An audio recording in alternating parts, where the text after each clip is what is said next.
Hoy entrevistamos a fondo a la vicepresidenta tercera y ministra para la Transición Ecológica y el Reto Demográfico, Teresa Ribera.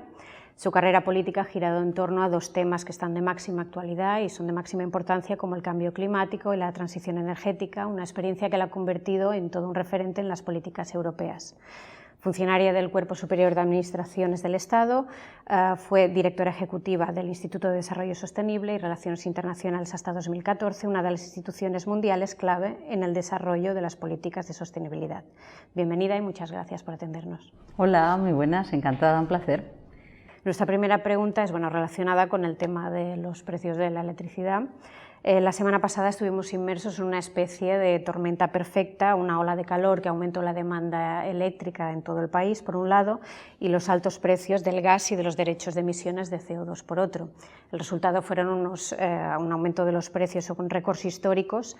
En este contexto, ¿qué soluciones hay sobre la mesa, aparte de las medidas que ya se tomaron en el mes de junio?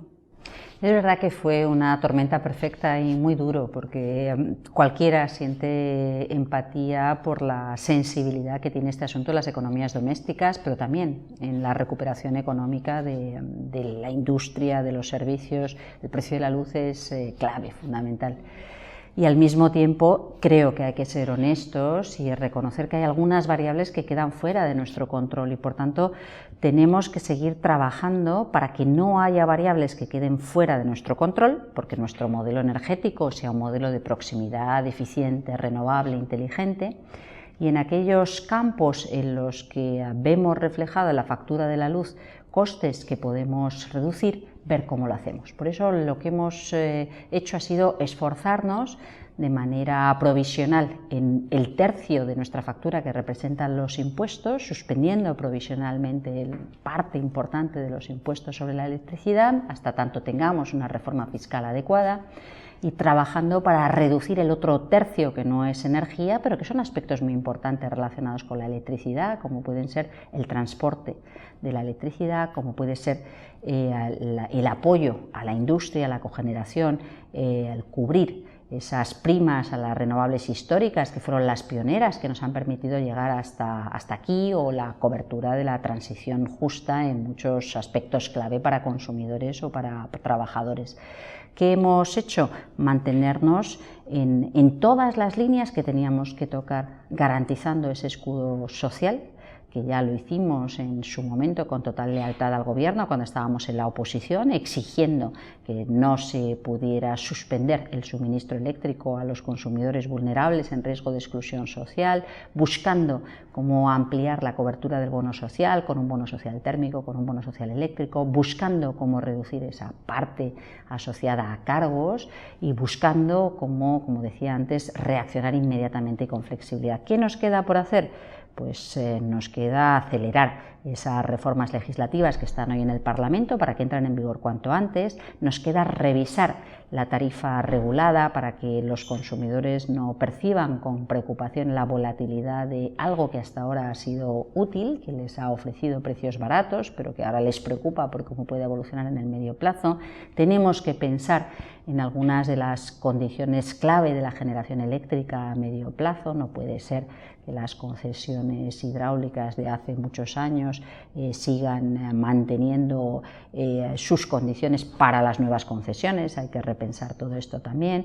Tenemos que asegurar que toda la transformación que está asociada a la transición energética cuente con el máximo respaldo. Por eso hemos incrementado, como nunca se ha hecho, los recursos disponibles para autoconsumo, techos solares, comunidades energéticas locales, rehabilitación y eficiencia en edificios, pero también en la industria o en actividades económicas, reduciendo la factura eléctrica de nuestras casas, de nuestras familias, de nuestra industria, a través de todos los mecanismos que son compatibles con el marco europeo y el marco nacional, sin olvidar que seguiremos dando la batalla a nivel europeo para facilitar el que ese diferencial de precios utilizando las distintas tecnologías no vaya solamente a incremento de los beneficios de las compañías eléctricas, sino que permita a los consumidores beneficiarse de ello también. ¿Y podemos prever que esta subida de precios continuará si seguimos dependiendo de los combustibles fósiles y no se completa esta transición energética hacia un nuevo modelo más sostenible? Lo más caro, lo más volátil, de manera directa, pero también de manera indirecta, por los impactos, el sufrimiento, el coste que acarrea, es el depender de combustibles fósiles. Esto es lo que tenemos que eliminar, por eso tiene tanta importancia acelerar la transición energética y por eso estamos empeñados en hacerlo en todos los frentes. Es verdad que lo que hoy observamos en el panorama, lo que los analistas nos dicen que puede representar el precio del gas natural o el precio del CO2 en los próximos meses, no augura un otoño sencillo. ¿Por qué? Porque la recuperación económica está demandando mucho combustible en gran parte del mundo y en los mercados asiáticos, que están intentando recuperar toda su producción industrial, porque el mundo está embarcado en la salida del carbón, por tanto lo natural es que se sustituya carbón por gas natural y eso incrementa la presión a los países productores de gas natural, que todavía no han tenido la capacidad de reacción para poder proveer tanto como se está demandando, e incluso ellos mismos se plantean cómo jugar con aquello que les genera riqueza hoy, pero de lo que dependen enormemente para sus economías domésticas. Así que es un tema en términos geopolíticos y de economía global complicado, complejo, y a ello se suma algo que la Unión Europea impulsó desde el primer momento, que es mostrar el coste del CO2 a través de un precio. Queremos que todos los países hagan esto, pero hay un debate sobre cuál es la señal de coste razonable y cómo se puede absorber. Cambia las decisiones de inversión. Un inversor que sepa que va a tener que pagar por el CO2 va a tomar unas decisiones diferentes cuando tiene opciones en las que no tiene que pagar por el CO2. Por tanto, sabemos que es un coste importante. El modo en el que está diseñado nuestro mercado eléctrico hace que toda la electricidad sea retribuida a lo más caro que haya en cada momento. Y eso puede ser muy sencillo, muy simplista, pero cuando hay una diferencia tan grande de costes puede ser también injusto para con los consumidores. Y en este sentido, ¿cómo valora el Estado de Menorca en este proceso de transición energética y la Estrategia 2030 para que el 85% de la energía que consumamos provenga de renovables? Yo creo que Menorca está haciendo un esfuerzo importantísimo. Menorca es una isla con una sociedad enormemente orgullosa del papel que representa un modelo de desarrollo basado en el respeto a la naturaleza, progreso social, progreso económico dentro de los límites ambientales. Y se ha instalado ya en las generaciones de menorquines durante más de 3 décadas ya casi. Y eso es determinante también cuando se ha abierto el debate sobre qué modelo energético. Había una cierta contradicción. Menorca, reserva de la biosfera, y sin embargo uno de los puntos calientes en términos de la energía más sucia que se consumía, y salir de aquello sin generar tensiones para el consumidor eléctrico no es tan fácil. Por eso esa apuesta para ir buscando soluciones de microgeneración de proximidad, techos solares, máxima eficiencia, movilidad eléctrica, movilidad de bajas emisiones, recuperar los centros urbanos para los vecinos, es enormemente importante. Probablemente con esto no basta. El apoyo a plantas con un tamaño mayor, tanto eólicas como fotovoltaicas, abrió un debate social importante. Seguro que por el camino todavía surgen dificultades, y seguro también que gracias a, yo diría, un buen hábito de consenso, de debate, de visión de conjunto, Menorca saldrá adelante también como lo ha hecho en tantas otras cuestiones delicadas para el progreso de la isla. Y más concretamente, ¿cómo valora los proyectos de reconversión de la central térmica de Mahón y el futuro centro de Esmila?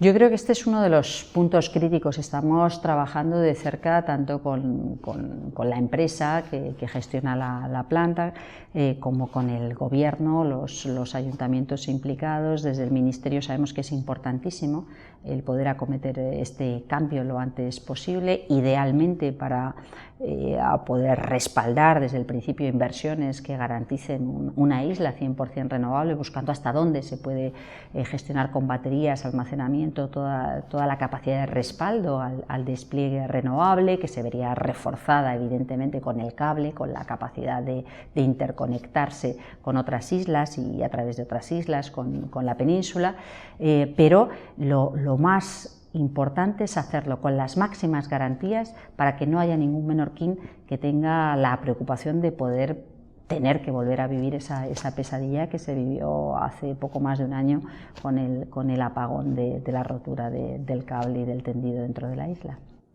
Y la sostenibilidad y el cuidado del medio ambiente son dos de los ejes en torno a los que deberán girar los proyectos que quieran recibir fondos europeos. ¿Usted cree, como hablábamos antes, que el modelo por el que ha apostado Menorca y el hecho de ser reserva de la biosfera podrá jugar a su favor? Yo estoy segura de que eso es así. De hecho, ojalá todo el territorio nacional tuviera un estándar equivalente al de Menorca, esa implicación de progreso económico y social respetando los límites ambientales. Hay mucha experiencia acumulada en esto, hay mucha gente que ha entendido lo difícil que es a veces, aunque se quiera, combinar estos aspectos, las ventajas de hacerlo y por tanto, el poder disfrutar de ese orgullo que uno siente cuando las cosas se han hecho bien. Y esto, de cara a la construcción de la siguiente etapa, ayuda mucho, porque hay lecciones que se han aprendido sobre aquello que se quiso hacer y no se consiguió, sobre aquello que no se hizo bien y que se puede enfocar de otra manera.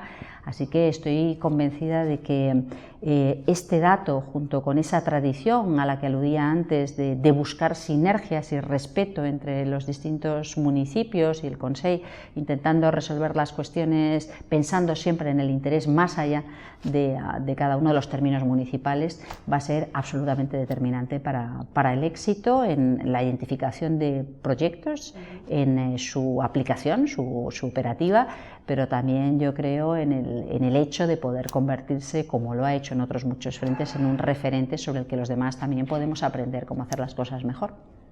Y además, bueno, del respeto al medio ambiente, la protección al patrimonio cultural también es otra de las claves del modelo que persigue Menorca.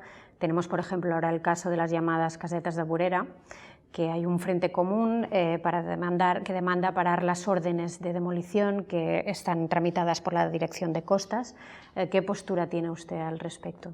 Yo creo que aquí ha habido algún malentendido, porque el problema que nos hemos encontrado es que muchas de estas casetas no estaban correctamente registradas y por tanto ubicadas en el sistema ordinario, en el sistema oficial de la Ley de Costas y de Protección de Dominio Público Marítimo Terrestre, y es en esa tramitación del expediente donde quizá haya podido haber algún malentendido, y creo que es fundamental completar eso bien. Yo creo que todo el mundo entiende que es un patrimonio cultural, antropológico clave en la isla. Es verdad que puede haber habido algún exceso en la modernización de alguna de esas casetas que pueda suscitar dudas. En principio no hay la menor intención de derribar ninguna de ellas, pero sí es muy importante ordenar adecuadamente dentro de la legislación urbanística de los términos municipales afectados, pero también dentro de la legislación de protección del dominio público marítimo terrestre, por tanto de la línea de costa, que esto existe, que cuenta con una figura de protección especial. Eso también introducirá evidentemente limitaciones, no se podrá hacer cualquier cosa en estas casetas más que estabilizarlas y mantenerlas, pero yo creo que con esto salimos ganando todos y no tengo la menor duda de que al respecto no habrá ningún problema. Y nuestra última pregunta ya para terminar la entrevista es relativa al reto demográfico, el fuerte incremento de población que ha sufrido Baleares en los últimos 20 años, alrededor de un 39% según los datos que maneja el Gobierno, y el peso de la población flotante estacional formada por los turistas, pues sin duda ha tenido un fuerte impacto en todas las islas. ¿Cómo se prevé atender a estas condiciones singulares desde la estrategia frente al reto demográfico que se está trabajando desde su ministerio? Es verdad que lo que ocurre en Baleares probablemente tiene poco que ver con lo que ocurre con otros territorios, con lo que pueda ocurrir en Zamora o en Cuenca o en Teruel, porque lo que observamos es que en efecto ha habido crecimiento de población y sobre todo lo que hay es un gran desafío para proveer servicios, bienes a un porcentaje muy importante de población que se asienta durante determinados meses, ¿no? Cómo se aborda tanto la población flotante asociada a condiciones laborales, a trabajo, como la población flotante de turistas que demandan evidentemente agua, abastecimiento eléctrico o de gestión de residuos, etcétera, etcétera. Y esto es diferente a los problemas a los que tiene que hacer frente otras zonas de España donde el gran problema es la despoblación. Al respecto, yo creo que hay que pensar cuánto de esto debe formar parte del debate más amplio sobre la financiación local, la financiación autonómica, cuánto debe contar con líneas específicas que evidentemente no pueden ser las mismas que las líneas con las que tenemos que responder a territorios despoblados. Esto es algo que quedó recogido en los principios básicos, en la primera reflexión sobre las grandes cuestiones demográficas y su distribución en el territorio en España, y que requiere un trabajo bilateral importante con el Govern y en su caso con los consells insulares, ¿no?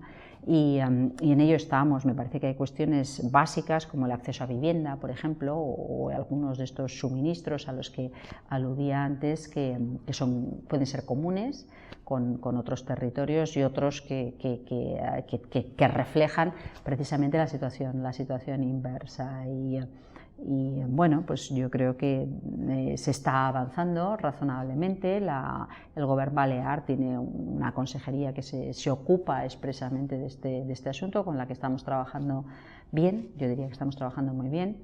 Y requerirá pues un tipo de enfoque que puede ser común con otros territorios extrapeninsulares y sin embargo tiene poco que ver con la mayor parte del territorio peninsular. Pues hasta aquí la entrevista, muchas gracias por atendernos. Pues muchas gracias a vosotros siempre. Hasta la próxima.